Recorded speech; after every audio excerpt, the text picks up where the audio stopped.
Praise the lord. తండ్రి వాగ్దానం. మనుషులను నమ్ముకొనుట కంటే యెహోవాను ఆశ్రయించుట మేలు. మనం ఇప్పుడున్న పరిస్థితిలోనే కానీ చాలా విషయాల్లో మనుషుల మీద ఆధారపడుతూ ఉంటాం. మనుషులను మనం ఉద్ధరించాలని, మనుషులు మనకేదో సహాయం దయచేయాలని మనుషుల మీద ఆధారపడుతూ ఉంటాం.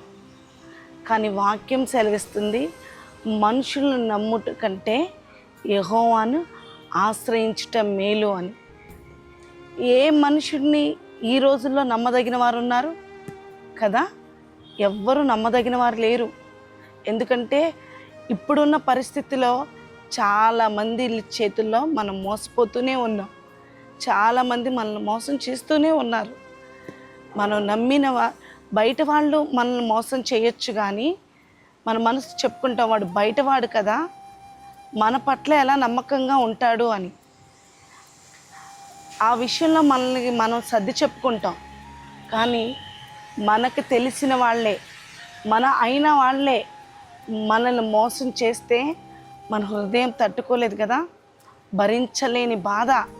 నేను ఇంతగా నమ్మాను కదా, నన్ను ఎలా మోసం చేయాలనిపించింది, నేను ఇంతగా తనని ప్రేమిస్తున్నాను కదా, నన్ను ఎలా మోసం చేయాలని మనం చాలా మదన పడుతూ ఉంటాం. ఆ మదన పడుతున్నప్పుడు దేవుడు వాగ్దానం చేస్తున్నాడు, మనుషులను నమ్ముకొనుట కంటే యెహోవాను ఆశ్రయించుట మేలు అని. నిజమే, మనం దేవుణ్ణి ఆశ్రయిస్తే ఆయన మనకి ప్రతి విషయంలో మేలే చేస్తాడు. ఏ మనుషుడు మనకు మేలు చేయడు, కానీ దేవుడు ఆశ్రయించిన ప్రతి బిడ్డకి మేలు కలుగుతుంది. ఆమేన్. ప్రార్థన చేద్దామా అందరం కూడా? మహాపరిశుద్ధ గొప్పగల తండ్రి, మీకు స్తోత్రములు. నిజమే ప్రభా, ఈ లోకంలో అనేకమైన సార్లు నేను మనుషుల చేత నమ్మి నేను మోసపోయాను ప్రభా. తండ్రి, ఆ మోసంలో నుండి బయటికి రావాలంటే తండ్రి నాకు శక్తి సరిపోవట్లేదయ్యా.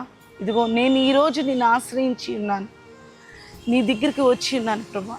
నా ప్రతి ప్రార్థన తండ్రి నీకు అంగీకరించేటట్టు కృప దయచేయమని ప్రార్థిస్తాను. నీవే సహాయం దయచేయమని పెట్టుకుంటాను. యేసుక్రీస్తు పెట్టుకున్నాం తండ్రి. ఆమేన్.